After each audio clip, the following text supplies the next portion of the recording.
Well, sometimes what we like to do on our little show is try and show you something from the, quote, real world that you might find interesting or useful where mathematics comes into play. And this actually happened for us. We got asked a question about car tires, believe it or not. And I know that a lot of the students out there like modifying their cars. So they're putting on new rims and adding all kinds of stuff. Well, when your manufacturer creates the car, of course it comes with a speedometer that tells you how fast you're going. But if you go and replace your tires, you have to make sure you don't actually change the size of the tire, the outside measurement. I know a lot of people change their rims, but if you take off the old rims and you put on bigger rims, but you put on a smaller profile tire around it, you can still have the same size tire on the outside. But if, let's say you made some changes and your tire actually came out larger, you actually throw your speedometer off, because your speedometer measures by how many times the wheels turn, and that depends on how big the wheels are. So if you change your measurements of your tire and you don't tell your speedometer, which of course you're not going to, then your speedometer actually gets off track. So the speeds you read are not going to be accurate. So as a very simple little example, I went out and measured my own car tires, and I measured from the ground up to the top of the tire, and it was 24 inches. Okay, so let's say I took a 24-inch tire and I messed with them and bought some new ones, and I ended up with a 25-inch tire. And I'm not talking about the rims. The rims are like 17 or 18 or something, but the outside of the tire. So the manufacturer thinks I have 24-inch tires. That's what my speedometer thinks too. So what would change? Well, if you try and think of your tire, I'll attempt to draw a tire here, okay? My freehand circles are not the best, but let's say you have a tire here, okay? And if this measures all the way across 24 inches, and I come in, and I later get a new one, well, your speedometer is linked to how many rotations you make, and the rotations are linked to how far you go, because you can measure the distance around the tire. And the idea is, as your tire turns, it matches up to the road driving. So if you turn your tire one complete circle, the distance you'll go on the road matches how far you go around the measurement on your circle. Well, how do you get the measurement around a circle? There's a formula for that. In fact, this is called the circumference. So the circumference is pi times diameter. Pi is that 3.14 something something something number that is always the same ratio, and if you take circles and measure the outside compared to the diameter. So this little formula gets you the correct circumference, and this is in fact, so this would be pi times 24. I'll put 24 pi. This is how far your car drives in one rotation of the tires. If you expand your tires to be a little bit larger, then you're actually going to drive farther. You're going to drive, well, my new diameter I said was 25, let's say. This would be 25 pi inches. So what you could say is, it might be the easiest thing, if we were trying to figure out, how far off is your speedometer really going to be. The easiest thing is probably to do a ratio. So without even figuring out a lot of the computations of all the numbers of how far you're driving, I'll show you a simple way you can figure this out. So if you decide to go monkey with your tires, you can see what you're doing at your speeds. Okay, so what we could do is a ratio. Look at the new tire distance. This is in one rotation, and compare that to the old rotation, which was 24 pi. If you go on a calculator and simplify this, I brought my calculator with me, the pi's will actually cancel out, so that's not even really an issue. So what you're going to have instead is 25 over 24, and if you do that on your calculator, it's a weird decimal number, but I get about 1.042 if I round. So what does that mean? Well, that means that your distances are multiplied by 1.042, and it might be helpful to think of this as a percentage. So this, as a percentage, this is 104.2%. Okay, how can you interpret that? Well, this is a 4.2% increase over your original. You had 100% of your tire measurement, or your distance here, and you made it 4.2% larger, because you now have 104.2%. That's how much larger your tire distance is around the edge. That's going to match the distances that you drive. So this is exactly what will happen to your speedometer. So for example, if your speedometer says you're driving 7 miles per hour, all you'd have to do is multiply that by 104.2%, and that'll tell you what you're really driving. Well, if I do that, I'm going to multiply by 1.042, I get about 73. So you're actually going to be 3 miles an hour off at 70 miles an hour. Same holds true for distances as well. So the size of your tires actually does affect your instruments being accurate or not. So a little bit of math in the real world, kind of interesting, I thought.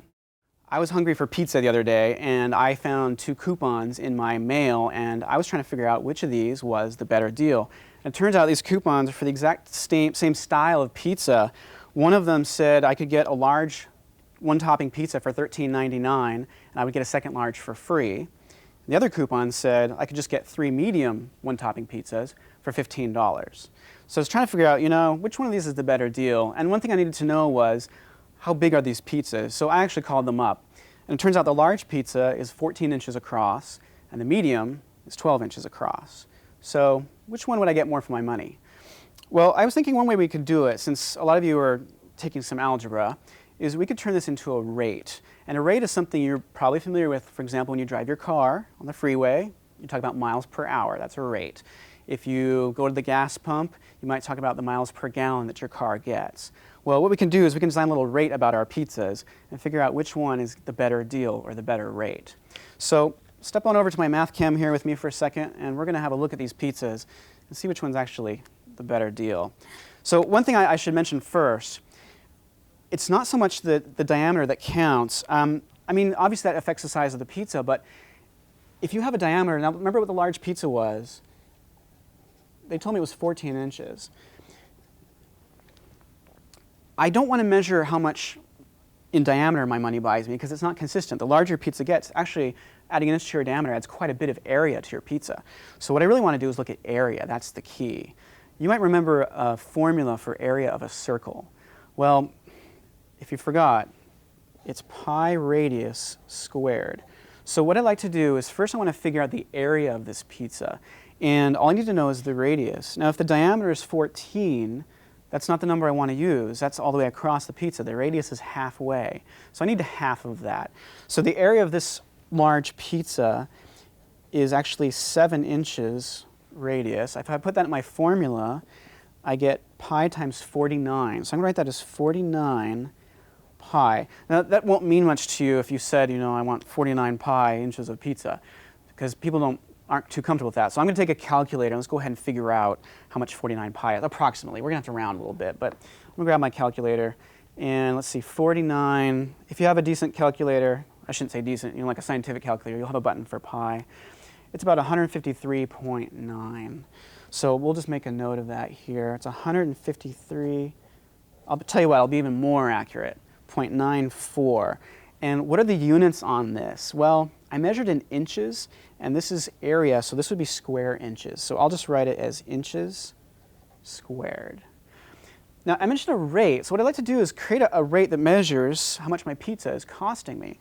So what we could do, a rate is just a fraction.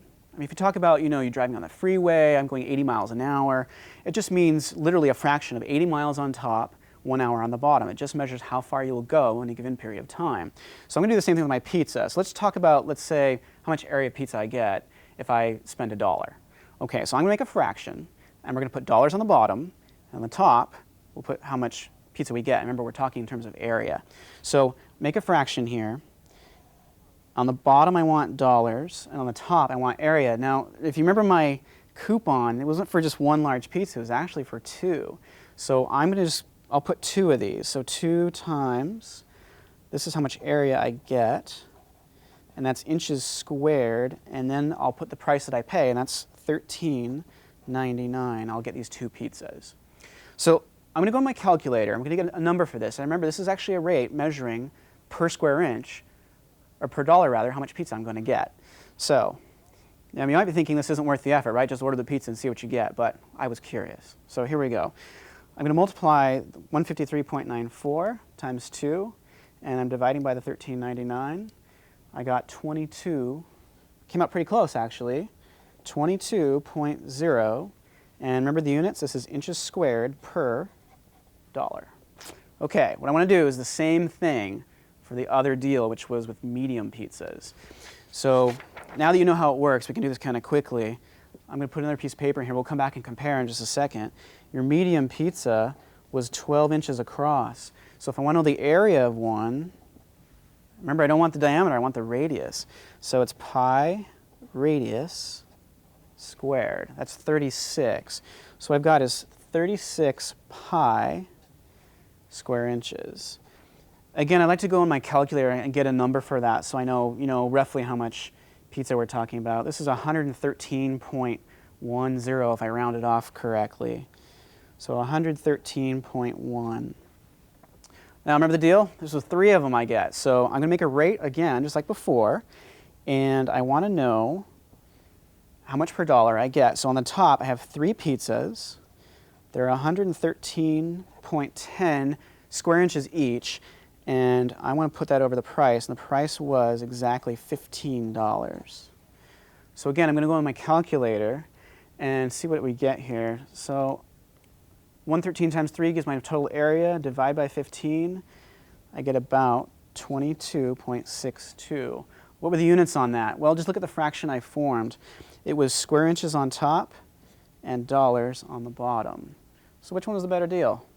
If you remember my 2 values, let's see if I can get them both on the screen here. Okay, this was the largest, 22.0. This is my mediums, 22.62.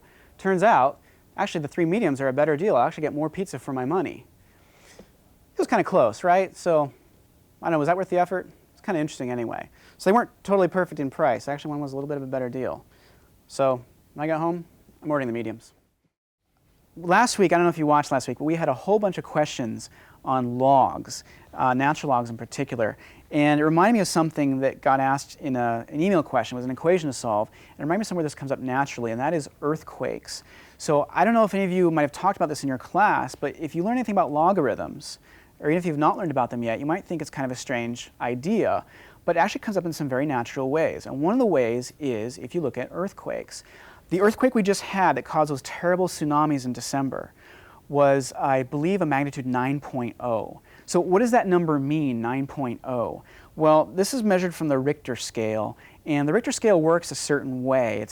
If you think about it, earthquakes are a little bit hard to measure. So we had to come up with a way to measure them. I'll show you a quick graphic here. I actually got this just this morning. This is a picture of, if we can switch to the math cam for a second, this is a picture of seismographs around the area, and these little marks here are controlling how earthquake measurements are taken. Well, the Richter scale number actually comes from measuring how large these squiggles are. It's called the amplitude.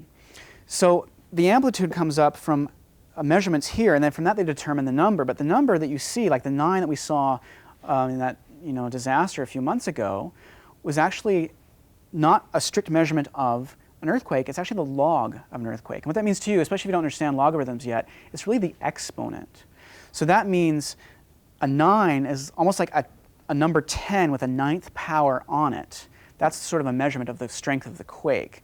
So that means a 4.5 earthquake is not half the strength of a 9 earthquake. In fact, a 9 earthquake is 10 times larger than an 8 earthquake. That's 100 times larger than a 7. So a 6 earthquake can cause serious damage. You can imagine how much worse a 9 was. And in fact, in the 1960s, Chile had a 9.5, which is unbelievably large. Today, I have, well, this isn't going to help you build a bridge or anything, but I have a little card trick for you. So I'm going to show you how this works. And believe it or not, well, first let's do the trick. There's a little bit of math involved in the trick, and I'll explain that afterwards. So to set up the trick, and I'll show you how to set up the trick if you want to do this for somebody else. And for setting it up, if you want to, you can actually hide how the setup goes if you want to make it a little more mysterious. But you want to do this with somebody else. So we have, we're going to lure one of our crew in to help me out today. So we have our floor director, Gabby, is going to help me with this. If you looked, I wasn't shuffling very well, but I want to convince you that I'm not memorizing the cards or anything. So we're going to do a good shuffle here.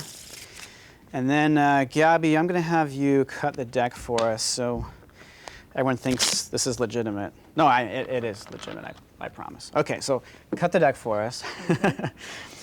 Okay, and what I'm going to do is, and this is where the setup comes in, I'm going to create piles of cards here. And what I'm going to do, I'm going to do them face up so you can actually see, but what I'm going to do is I'm going to make piles that add up to 13, starting with the first card. So here's how it's going to work. For example, the first card I have is a king.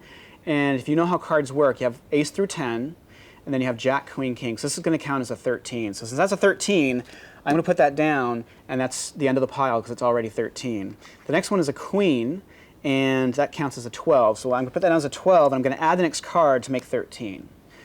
Okay, now we have a king. You know what? This is too many kings. I'm going to ditch that one. You didn't see that, right? No. Don't tell anyone. Okay. Okay. Next one's a 6. So I can put the 6 down. Now I'm going to count 7, 8, 9, 10, 11, 12, 13. So whatever card you start with, I have a queen now. Queen, that's a 12, make 13. Another king. I'll let this one go, I guess. That's its own pile of 13. Now I have a 4.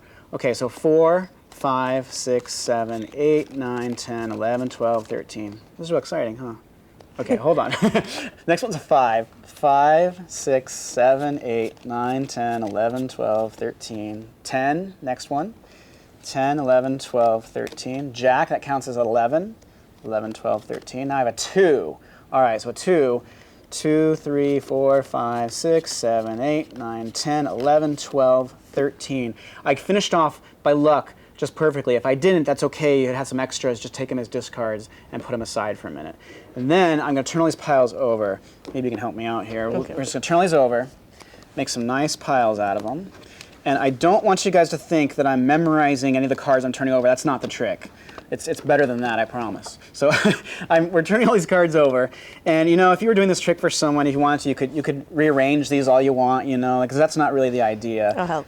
All right, we're gonna switch these around, right? Yeah. Okay, but it's important to keep the piles intact, so don't actually, rearrange the piles. Okay, so then what I would do if you were doing the trick with me is I'd say, okay, I want you to pick 3 piles to save, and the rest of them I'm gonna remove. So which ones would you like to save? This one. All right, save this one. That one. Okay. And one more. And this one. Okay, and the rest I'm going to discard. So we're leaving 3 nice piles, and the rest I would add. If you had any discards from the earlier, when we made the piles earlier time, then you're just going to add these to them. So here's a bunch of discards. Put them off to the side. Okay, now I have 3 piles of cards there, and Gabby, I want you to pick 2 of the piles, and we're going to show the top card from those 2 piles. Okay. So the first and the last. Okay, she picked the 2 outside piles. Okay, so here we go. This is a 5 and a 4. So my job as the magician is I'm going to tell you what this top card in the middle is right here. And all I have to do it is just feel through the deck. So, for example, no, I don't have it yet. Hold on. No, not yet. No. Let's see. No, not yet. Okay, almost. It's a 6. A 6? Yeah, turn it over. Let's see how I did. I got it. Ta-da. 6. Pretty good, huh? Yeah, that was a pretty good trick. All right, so I'm going to show you how it works. Gabby, thank you for playing along. You. I need an assistant, so. All right, so if you want to do this to your friends, you can. It always works. So how did I know it was a 6? Well, I'll show you what I did. When I wasn't feeling the cards, actually. I know it seems kind of funny. What I was doing is I was counting. And what I did was I counted off 10 cards first. You always do that. So I counted off 10 cards.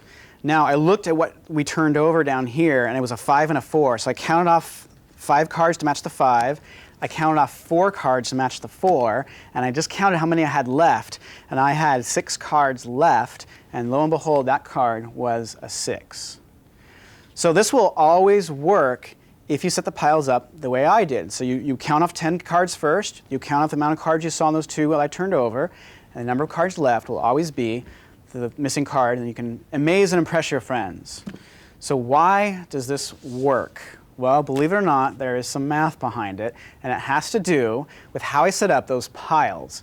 So the key here, and I'll actually show you a little equation that shows you why this card trick works. But the key here is when I made a pile, so for example, this 5 here, when I put down the 5, I count the cards 6, 7, 8, 9, 10, 11, 12, 13.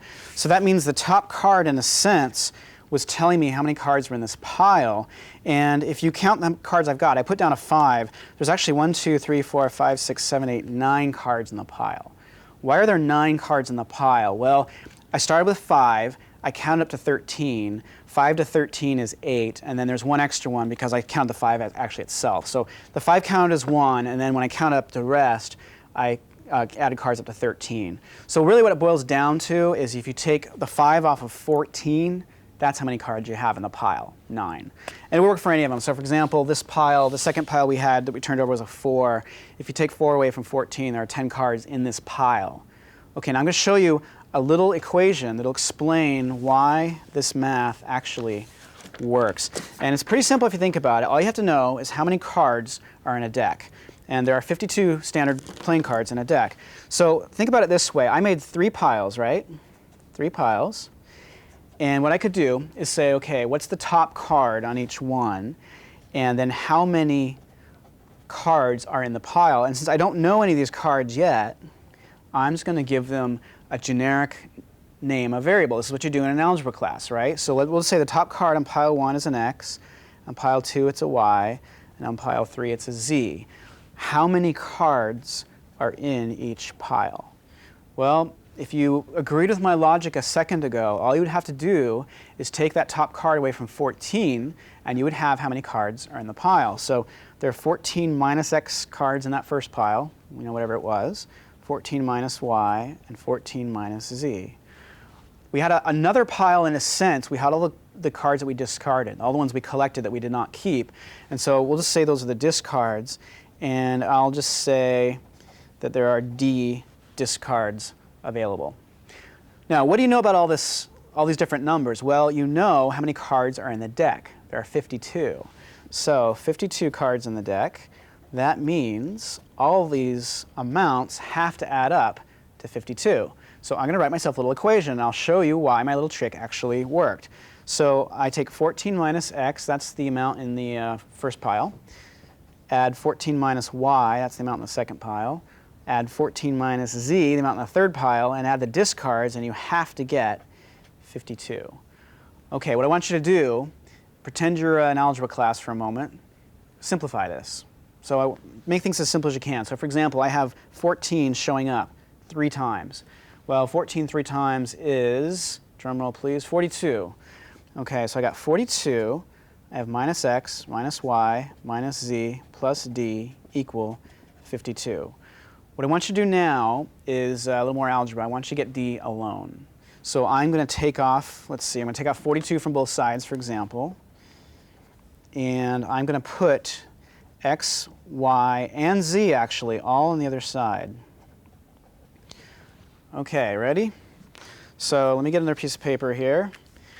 We're going to figure out what this boils down to, and this will show you precisely why my trick actually works. I didn't make this trick up, by the way. It's something I learned a long time ago. I just didn't know why it worked, and now I do. So if you simplify this equation, you get d equal 52 minus 42 is 10, plus x plus y plus z. All right, look what this last equation showed you. This is the number of discards in my hand. I counted off 10 cards. I then counted off the number in the first pile. I then counted off the number in the second pile. The only thing missing is the number in the last pile, which I just counted what I had left over, and I knew that must match that number. And then boom, I knew what the card was. So you don't have to understand that algebra, of course, to know why the trick works. You just have to remember what to do and how to set up the piles. But it works every time as long as you can count right. So there you go. You can impress your friends with that, right? So a little math, I don't know, math from the real world. I don't know if that's accurate. Interesting math. How's that? You also might remember, if you happened to see us last week, that we talked about earthquakes. And I think I even made a joke like, well, let's hope this doesn't happen to us or something like that. And then guess what happened yesterday morning?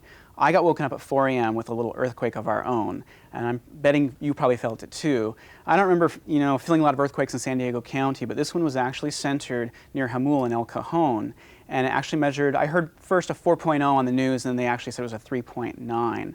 Well, last week we actually talked about how they measure those numbers. They actually are linked to logarithms.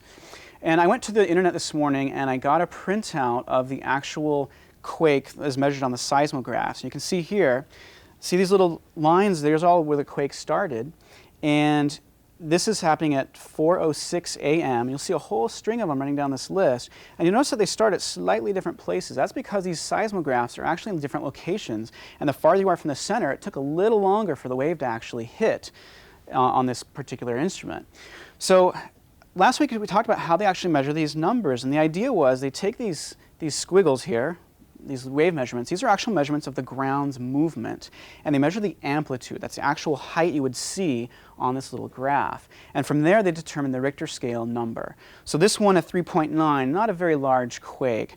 But I should mention that's not the only way to measure a quake. You can actually have an earthquake that's measured, well, they behave a little differently, for instance. So some of them shake a lot up and down, some shake more, horizontally. Some of them are one big jolt and then they stop. Some are lesser jolts, but they go for a long time. And all those contribute to the number. But this is one way of measuring them. And in fact, if you want to talk about the actual energy exerted by a quake, it turns out if you increase the Richter scale by one number, it's about 31 times as much energy, so it's quite a bit more. But one thing you can use, if you understand the idea of logarithms that are linked to these earthquakes, you can actually talk about how much more powerful one is than another. So for instance, if I give you this one, was at 3.9, there was actually a little aftershock. I think it was 4 minutes later, and I think it measured to 2.3. So you could say, how much smaller was that aftershock than the original quake at 3.9? Well, again, this is linked to a logarithm. And all logarithm is, if you're not familiar with those from a math class yet, it means it's an exponent on the power of 10. So when we talk about a 3.9, roughly speaking, we're really talking about an exponent on the number 10. So if you want to get a rough gauge of how these things differ, look at the difference between the 2.3, that was the aftershock, and the 3.9, which was the main quake we experienced. That's 1.6 difference. So what we could say is how much more powerful is a 1.6 quake than, I'm sorry, a quake is 1.6 numbers more. And the key to that is, again, it's an exponent. So all you'd have to do, if you want, I'm going to go to my math cam here for a second, put the number 10 down. This is your base, and the log number we use, or the Richter scale number, is linked to the exponent. So if I put a 1.6 here, this will actually tell you how much less powerful our little aftershock was. I'm going to go on a calculator and see if I can get this number here. 10 to the power 1.6. It's roughly, according to my calculator, it's about 39.8. So let's just say this is about 40. That means as far as measuring the ground shaking, our aftershock was 40 times weaker than the original quake. Maybe that'll explain why I didn't actually feel it. Another question you can ask, for example, that we mentioned last week, the really disastrous quake that caused the tsunamis last December. How much more powerful was that? That was a 9.0. So just as a rough estimate, let's just round our current quake here off as a 4. From a 4 to a 9, how much more powerful is that ground movement? Well, that's a difference of 5 on the Richter scale. And remember, that's linked to an exponent. So you can imagine that on a power, or on a base of 10, put 5, this is 100,000. That means you are, roughly speaking, that quake was 100,000 times more powerful than the one we experienced yesterday morning. So you can see why it caused a little bit of damage. A 9 is very large. In fact, the largest one I think on record is a 9.5, and that was in Chile in, I believe, 1960. If you would like to learn a little more about the earthquakes, and if in fact you want to see where I got those pictures myself, the government has a great website. It's, see if I can do this from memory, it's www.usgs.gov, and they actually have an earthquake portion there. You can have a look at all kinds of information, including the pictures that I showed you. Pretty interesting, and it's kind of weird timing that happened right when we were getting ready to talk about earthquakes, and we got one. So anyway, let's hope we don't have another one next week, right?